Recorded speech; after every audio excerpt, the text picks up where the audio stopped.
इसे भी राजनीतिक मुद्दा बनाया।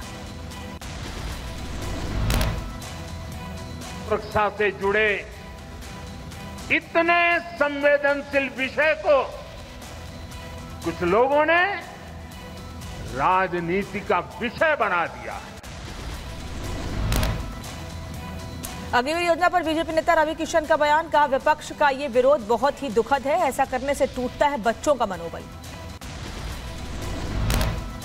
यही देखिए, यही सत्य। आज हमारी फौज इतनी ताकतवर हुई, यशस्वी प्रधानमंत्री मोदी जी को इसका पूरा श्रेय जाता है। आज हमारी बिटिया भी फौज की तैयारी कर रही, तो ऐसे कितने बच्चों का मनोबल ये विपक्ष तोड़ रहा है। पीएम मोदी के अग्निवीर पर दिए बयान को लेकर बोली कांग्रेस नेता रेणुका चौधरी, कहा कांग्रेस को ताने देने की आदत पड़ गई है। कारगिल दिवस जैसा दिन भी जाकर राजनीति का ये बोलकर कांग्रेस को ताने देने का तो हमें आदत पड़ गई, वो उनके सुन के। राहुल गांधी की कोर्ट में पेशी के दौरान वकीलों का हंगामा, कोर्ट का दरवाजा बंद करने का विरोध, एहतियात के तौर पर बंद किया गया था कोर्ट का दरवाजा। मानहानि मामले में राहुल गांधी ने सुल्तानपुर कोर्ट में दर्ज कराया बयान, कहा मुझे राजनीतिक एजेंडे के तहत फंसाया गया, 12 अगस्त को होगी अगली सुनवाई। राहुल गांधी के वकील ने सभी आरोपों को बताया निराधार, कहा राहुल जी ने नहीं की किसी की मानहानि, छवि खराब करने के लिए ऐसा किया जा रहा।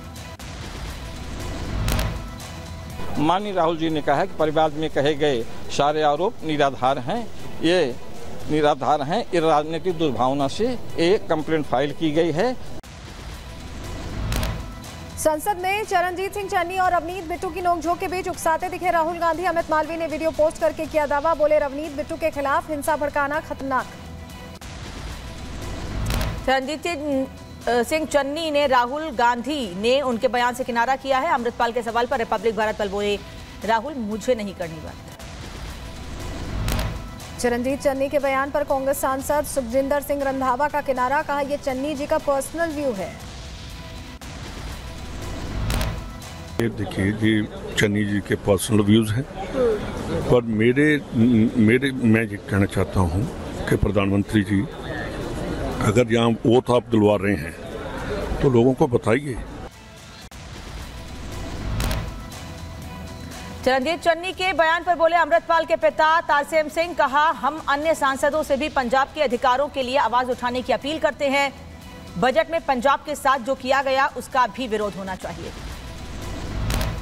लखनऊ में सीएम आवास पर लखनऊ मंडल के विधायकों के साथ सीएम योगी आदित्यनाथ की बैठक, मीटिंग में दोनों डिप्टी सीएम नहीं पहुंचे, बनाई दूरी, ब्रजेश पाठक दिल्ली रवाना हुए। करगिल से पीएम मोदी के आतंकियों को दो टूक, कहा जम्मू कश्मीर शांति और सौहार्द के साथ बढ़ रहा आगे, पाकिस्तान के नापाक मंसूबे कभी कामयाब नहीं होंगे।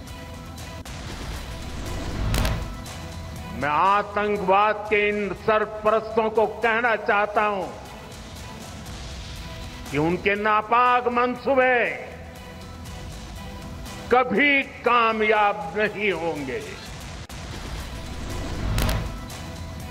सीएम योगी ने पाकिस्तान को सुनाई खरी, कहा 1999 में दुश्मन देश पाकिस्तान ने छेड़ा था, भारत की सेना ने इसका मुंह तोड़ जवाब दिया और पाकिस्तान को चित्त कर दिया। पाकिस्तान को चारों खाने चित्त करके दुनिया के सामने न केवल बेनकाब किया। लोकसभा की कार्यवाही शुरू होते ही विपक्षी सांसदों का हंगामा, प्रश्नकाल शुरू होते ही विपक्ष ने की नारेबाजी, स्पीकर ने लोकसभा में हंगामे के चलते कार्यवाही को किया स्थगित।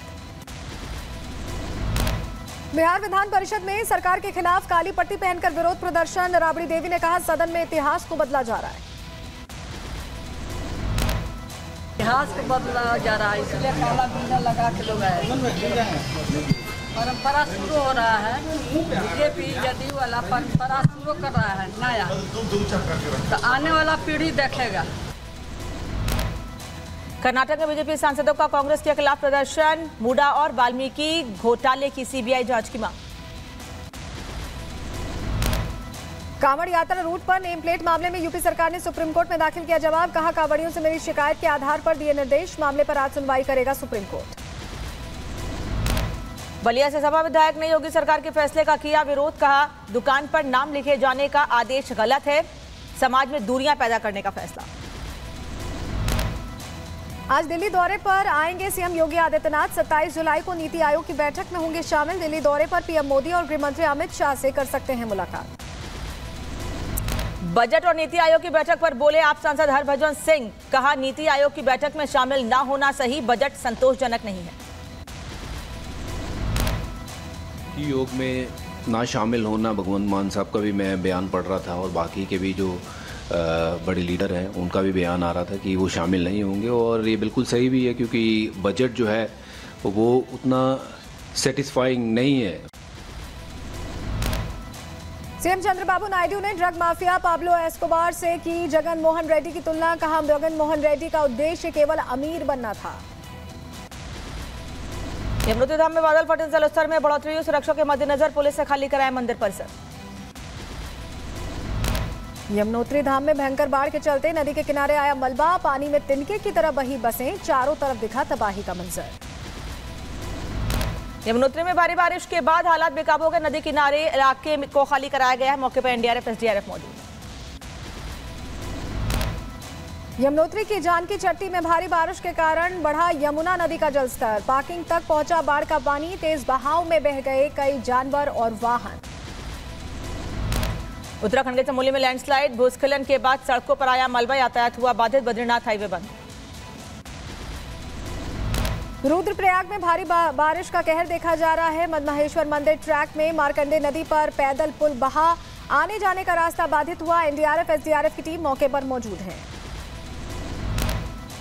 उत्तराखंड में भारी बारिश से बढ़ा नदियों का जलस्तर। मोरखंडा नदी पर बना अस्थायी पुल बहा। मदमहेश्वर धाम में फंसे तीर्थयात्री, यात्रियों को निकालने के लिए रेस्क्यू जारी। उत्तराखंड से डराने वाली तस्वीरें सामने आई हैं। रिस्पाना नदी में उफान आने पर हालात बेकाबू हो गए हैं। आसपास का पूरा इलाका जलमग्न हो गया। अलीबाग समुद्र तट पर बचाव अभियान। जेएसडब्ल्यू में फंसे जहाज से चालक दल के 14 सदस्यों का चॉपर के जरिए किया रेस्क्यू। पुणे के पिंपरी चिचवड़ में बारिश का कहर। पानी में डूबा मौर्या गोसावी मंदिर। पुणे की करवे रूट पर घरों में घुसा पानी, दूसरी जगह शिफ्ट किए गए लोग। बाढ़ के कारण मचा हाहाकार।